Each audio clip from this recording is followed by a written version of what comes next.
Hello friends, कैसे हैं आप सब। ड्रीमी स्टूडियो के चैनल पे आपका स्वागत है।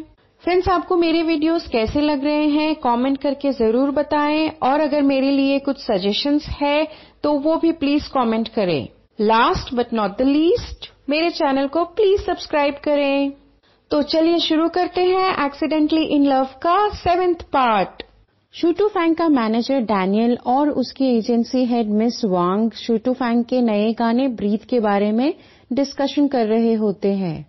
डैनियल बोलता है कि शू टू फैंग का स्टेज परफॉर्मेंस तो अब वायरल हो चुका है, अब हमें ये सॉन्ग तो एल्बम में डालना ही चाहिए क्योंकि ये गाना भी बहुत अच्छा है और आगे भी इसकी पॉपुलैरिटी बहुत बढ़ेगी। मिस वांग ब्रीथ सॉन्ग को शू टू फैंग के नेक्स्ट एल्बम में ऐड करने के लिए मान जाती है। इस पे डैनियल और शू टू फैंग बहुत खुश हो जाते हैं और वो ये भी बोलती है कि तुम गाना तो ऐड कर रहे हो पर ये समझ लो कि ये सॉन्ग जरूर वायरल होना चाहिए। ये कह के मिस वांग वहां से चली जाती है। ये सब सुन के डैनियल, उसके असिस्टेंट और शू टू फैंग बहुत ही खुश होते हैं कि चलो हम अब ये गाना नए एल्बम में ऐड कर पाएंगे। डैनियल बोलता है, शू टू फैंग तुम देखना ये तुम्हारा सॉन्ग इतना पॉपुलर होगा कि आज तक तुम्हारा कोई भी गाना उतना पॉपुलर नहीं हुआ होगा। बातें करते करते डैनियल और शू टू फैंग शिनशिन के ऑनलाइन कॉमिक पोस्ट के बारे में डिस्कशन करने लगते हैं जिसका नाम शिनशिन ने हेबांगको रखा होता है। डैनियल शू टू फैंग से पूछता है कि तुम्हें पता है क्या कि हेबांगको कौन है और कौन ये कॉमिक पोस्ट डालता है। वो बोलता है कि मुझे तो ऐसा लगता है कि ये जरूर कोई लड़की है जो तुम्हारी फैन होगी। तभी उसकी असिस्टेंट भी बोलती है कि हाँ मुझे भी लगता है कि लड़की ही होगी और जो तुम्हारी शायद क्लासमेट भी हो सकती है। शू टू फैंग कहता है नहीं ऐसा तो नहीं हो सकता, जिसने भी ये कॉमिक पोस्ट बनाया है हेबांगको उसने मेरे बारे में जरूर रूमर फैलाने की कोशिश की है, इसलिए मुझे तो नहीं लगता कि ये किसी लड़की का काम है। हम देखते हैं कि स्कूल में क्लास खत्म होने के बाद शिनशिन अपने क्लास से चली जाती है। तभी कोई वहां आता है और शिनशिन के डेस्क में रखे चॉकलेट्स में से एक चॉकलेट लेके चला जाता है, पर ये पता नहीं चल पाता कि वो किसने लिया होता है। शिन्या स्टूडेंट काउंसिल की मीटिंग ले रही होती है जिसमें शिनशिन भी होती है। वो शिनशिन से कहती है कि मीटिंग के सारे नोट्स तुम्हें ही बनाने होंगे, ध्यान से बनाना, कुछ भी गलती नहीं होनी चाहिए। इस पे शिनशिन उसको बोलती है कि हाँ चीफ, जैसा आप कहते हैं वैसा ही होगा। मीटिंग खत्म होने के बाद शिन्या और शिनशिन ही वहां रहते हैं। तभी शिन्या की दोस्त आती है और उन्हें एक बॉक्स देती है। शिन्या शिनशिन से बोलती है कि एक काम तो मैं तुम्हें देना भूल ही गई। देखो ये सारे स्टूडेंट्स के आईडी कार्ड्स हैं और इन पे स्टैंप करना है। ये काम आज ही पूरा होना चाहिए और स्टूडेंट लीडर्स के पास में सारे आईडी कार्ड्स पहुंच भी जाना चाहिए। मेक श्योर कि आज ही ये काम तुम खत्म करो। ऐसा बोल के शिन्या वहां से चली जाती है अपने फ्रेंड्स के साथ में। शिनशिन सोचने लगती है कि इतना सारा काम इन्होंने मुझे पकड़ा दिया, मैं कैसे करूंगी अकेले इतना सारा काम। शिनशिन जब इतने सारे आईडी कार्ड्स देखती है तो सोचती है कि इतने सारे आईडी कार्ड्स मैं क्या करूंगी, ऐसे काम कैसे चलेगा, इतना सारा काम मुझे ही दे रहे हैं ये लोग। आईडी कार्ड्स देखते हुए उसे शिन्या का आईडी कार्ड मिल जाता है। तभी वो उसे देख के हंसने लगती है, उसके मन में कुछ आइडिया आता है। शिनशिन अपने हॉस्टल रूम जाती है और देखती है कि फांग फांग लेटी हुई है। वो जाके उससे पूछती है कि फांग फांग सब कुछ ठीक तो है ना, तुम्हारी तबीयत ठीक नहीं लग रही है क्या। फांग फांग बोलती है कि नहीं मैं ठीक हूँ, बस थोड़ा सा सो लूंगी तो ठीक लगेगा मुझे। फिर भी शिनशिन को लगता है कि जरूर कुछ गड़बड़ है जो फांग फांग मुझे बता नहीं रही है। फिर भी वो वेट करती है कि फांग फांग खुद उसे बताएगी और वो उसे सोने देती है। अगले दिन क्लास के पहले फांग फांग के साथ जब शिनशिन जा रही होती है तब उससे पूछती है कि सब कुछ ठीक तो है ना, तुम मुझे बता नहीं रही हो, कुछ हुआ है क्या। फांग फांग उसे बताती है कि मेरे पापा हॉस्पिटलाइज्ड हो गए हैं और उन्हें इस बार सर्जरी की जरूरत है। वैसे तो वो हमेशा ही बीमार रहते हैं पर इस बार डॉक्टर ने सर्जरी बता दी है जिसके खर्चे के लिए मेरे पास बिल्कुल पैसे नहीं हैं। शिनशिन फांगफांग को बोलती है कि देखो हम कुछ न कुछ तरीका निकाल ही लेंगे पैसे कमाने का, तुम हिम्मत मत हारो, बस अपना ध्यान रखो। फांगफांग फिर भी उदास रहती है और उसे बोलती है कि ठीक है मैं क्लास करने जाती हूँ, तुमसे बाद में मिलती हूँ, और वहां से चली जाती है। स्कूल में बुलेटिन बोर्ड के सामने भीड़ लगी होती है, सारे स्टूडेंट्स कुछ देख रहे होते हैं। तभी वहां पे शिन्या और उसके फ्रेंड्स आते हैं और देखते हैं कि ये लोग ऐसा क्या देख रहे हैं बुलेटिन बोर्ड पे। वो सारे स्टूडेंट शिन्या और उसके फ्रेंड्स को देखते हैं और वहां से चले जाते हैं उनको देख के। इस पे शिन्या की फ्रेंड बोलती है कि ये लोग हमें आज इतना ध्यान से देख रहे हैं, ऐसा तो पहले कभी नहीं हुआ। सारे स्टूडेंट्स जाने के बाद शिन्या और उसके फ्रेंड्स जाके देखते हैं कि बुलेटिन बोर्ड पे ऐसा है क्या, चलो चलो देखते हैं। बुलेटिन बोर्ड पे उनकी फोटो लगी होती है और वहां पे लिखा होता है कि इनको देखो, ये बिना मेकअप के ऐसी ही दिखती हैं। वो फोटो को देख के तीनों चौंक जाती हैं और वहां से भाग जाती हैं। ये सब शिनशिन चुपके से देख रही होती है क्योंकि ये सब उसी ने किया होता है और देख के उसे बहुत हंसी आ रही होती है। वो मजे ले रही होती है शिन्या के। शिनशिन भी बुलेटिन बोर्ड के पास जाती है और उनकी फोटोज देख के हंस रही होती है। तभी उसका ध्यान किसी और चीज पे जाता है और वो हॉस्टल रूम में फांगफांग के साथ ही डिस्कशन करने लगती है। वो बोलती है कि उसे तरीका मिल गया है कि वो इतने सारे पैसे कहां से अरेंज करेगी। तभी वो फांगफांग को पोस्टर दिखाती है कि देखो, म्यूजिक वीडियो के लिए ऑडिशन हो रहा है, अगर हम इस ऑडिशन में जाएंगे और वहां पे जीतेंगे तो हमें बहुत सारे पैसे मिलेंगे। फांगफांग शिनशिन को समझाती है कि देखो, ये बहुत बड़ा म्यूजिक वीडियो बनने वाला है, इसके लिए कोई ऐसी वैसी लड़की तो सेलेक्ट होगी नहीं और तुम और मैं तो कहीं स्टैंड ही नहीं करते उनके सामने।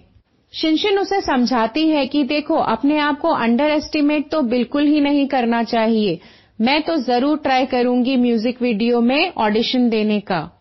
शिनशिन नेक्स्ट डे ऑडिशन के लिए जाती है और देखती है कि वहां पे बहुत ही सुंदर सुंदर लड़कियां आई हुई हैं। फिर भी वो अपना फॉर्म सबमिट करने जाती है।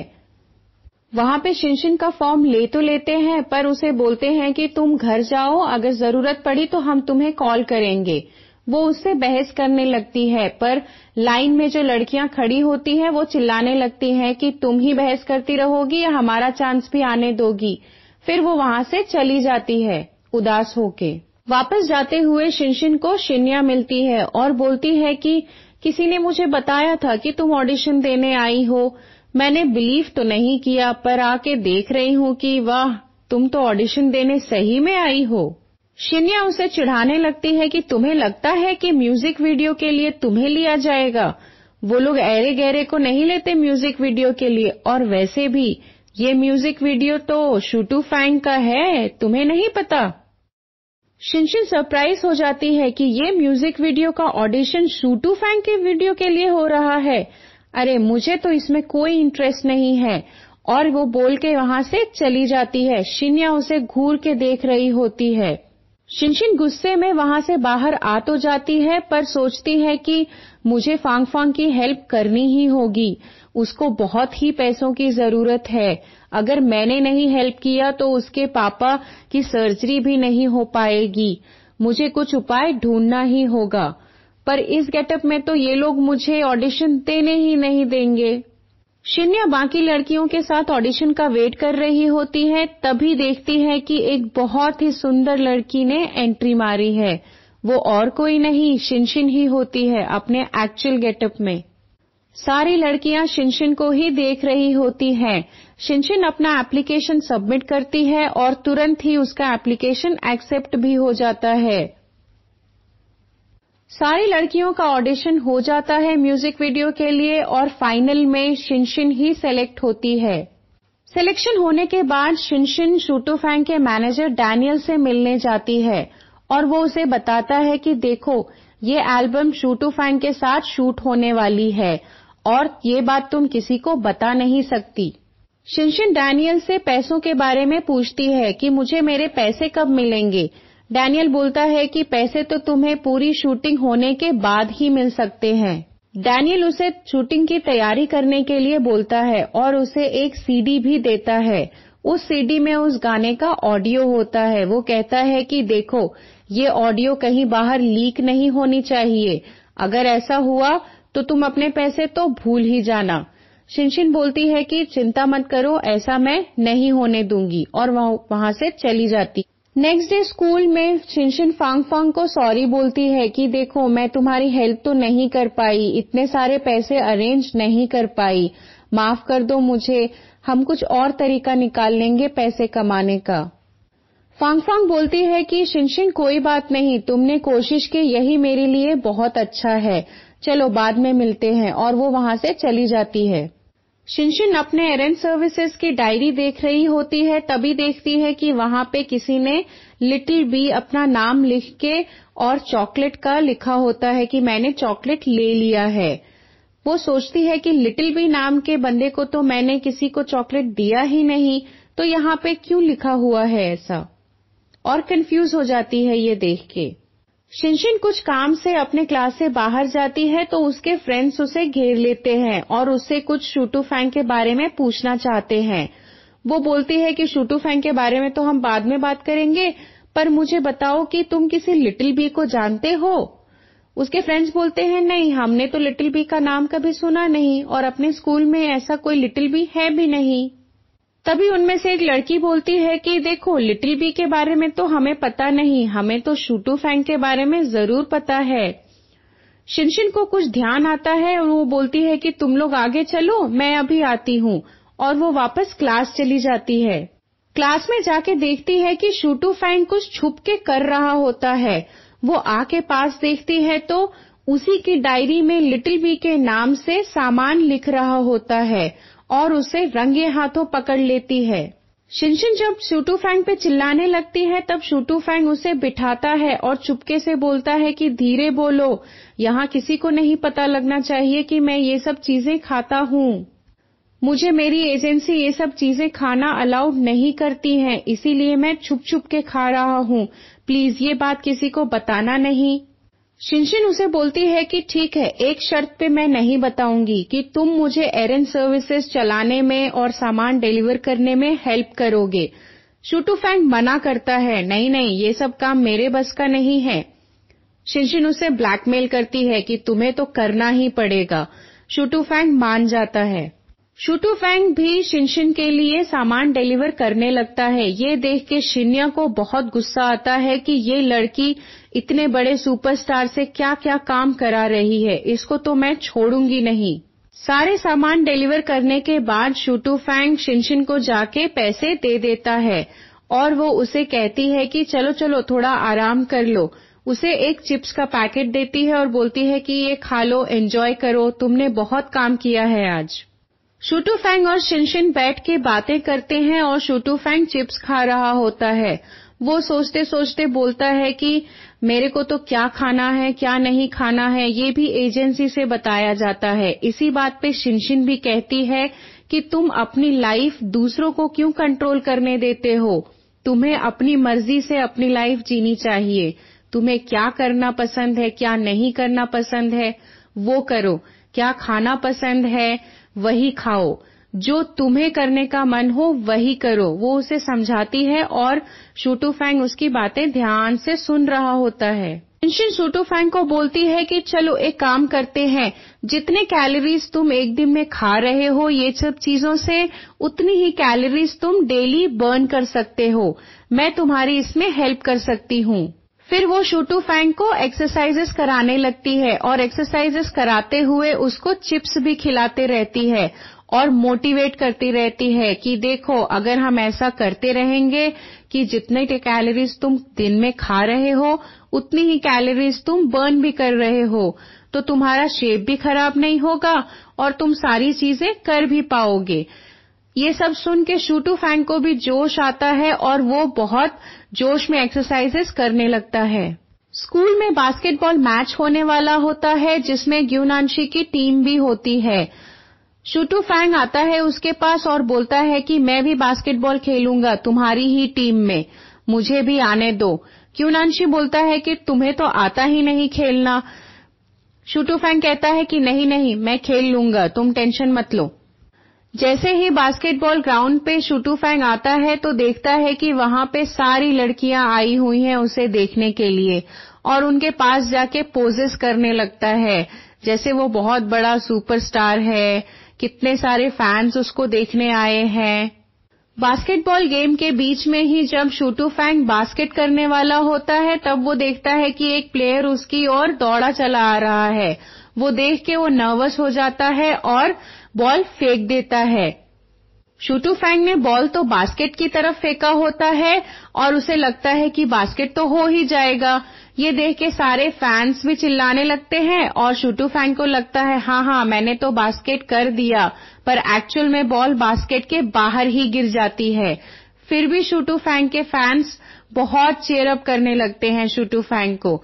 ये देख के शिनशिन और फैंग फैंग सरप्राइज हो जाते हैं कि कैसे फैंस हैं ये, उसने तो बास्केट किया ही नहीं फिर भी इतना चिल्ला रहे हैं। और बार बार गेम में ऐसा ही हो रहा होता है। जब भी शूटू फैंग बास्केट करने जाता है उससे बास्केट होता नहीं, पर फिर भी उसके फैंस उसके लिए बहुत चीयर अप करते हैं कि वो बहुत अच्छा खेल रहा है, कम ऑन शूटू फैंग, कम ऑन, तुम और अच्छा कर सकते हो। तभी शिनशिन को एक कॉल आता है और उसे बताते हैं कि उसे म्यूजिक वीडियो के शूट पे आना है। वो पूछती है कि मुझे कब आना है और कहाँ आना होगा, बता दो।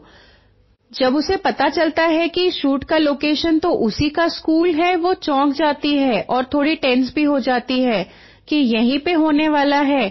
पर फिर वो सोचती है कि चलो कोई बात नहीं, यहीं पे ही सही, मुझे तो कोई वैसे भी पहचानेगा नहीं। फ्रेंड्स, यहीं पे आज का पार्ट एंड होता है। आई होप आप एंजॉय कर रहे हैं मेरे वीडियोस। अगर आपने अभी तक सब्सक्राइब नहीं किया है मेरे चैनल को तो प्लीज प्लीज प्लीज सब्सक्राइब जरूर करें। Thank you.